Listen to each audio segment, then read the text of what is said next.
Hello guys, আসসালামু আলাইকুম। দেখেন তো গাইস, এই মাছটা আপনারা দেখছিলেন এইটা। তারপরে দেখেন মানে নদীর পাড়ে আইসি দেখি এতগুলা মাছ, মানে উপরে একলা একলা পরি পরি আছে। ঠিক আছে গাইস, এই যে দেখেন আমার সামনে আরো মানে খুব মাছ।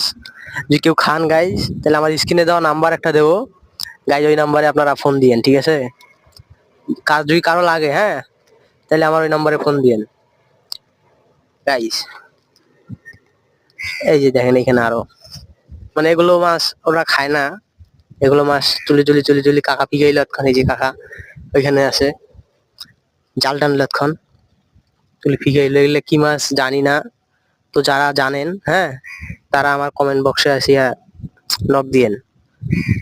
মানে এইখানে আছে দুইটা, এইখানে আছে, ওই সামনে আছে। এগুলো নাকি ফ্রিজের মধ্যে ছিল, নাকি বরফ যদি হয়ে যায়, হ্যাঁ, ফ্রিজের মধ্যে ছিল যদি বরফ হয়ে যায়, তারপরেও যদি মনে করো ইয়া করেন, এলে নাকি আবার মানে যদি আবার রোদে নিয়ে আসি তখন, মানে বরফ থেকে রোদে যদি আনি, বরফটা গলান, গলে আবার পানিতে ছাড়ি দেন, তাহলে নাকি দৌড়ে।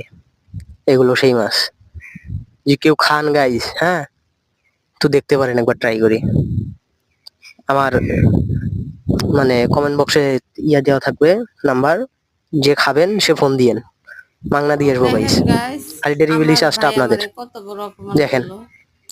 এগুলা খাইলে আর নাকি এগুলো তো আমার বড় মানে চিকন থেকে মোটা বড় হয়ে বোনকে যাবো। খাওয়াবো, কারণ আসলে কি ওর চেহারা হয় না। আপনারা হুম, কমেন্ট বক্সে আমার বড় জানাবেন, বোনও দেখবে আসলে কি ভিডিওটা। এই মাছ খেলে মোটা হয়ে আমার বড় যাবো? বোনকে খাওয়াবো এগুলো মাছ গাইজ। আপনারা যদি খান তাহলে নক দিয়েন, ছোট ভাই হিসেবে।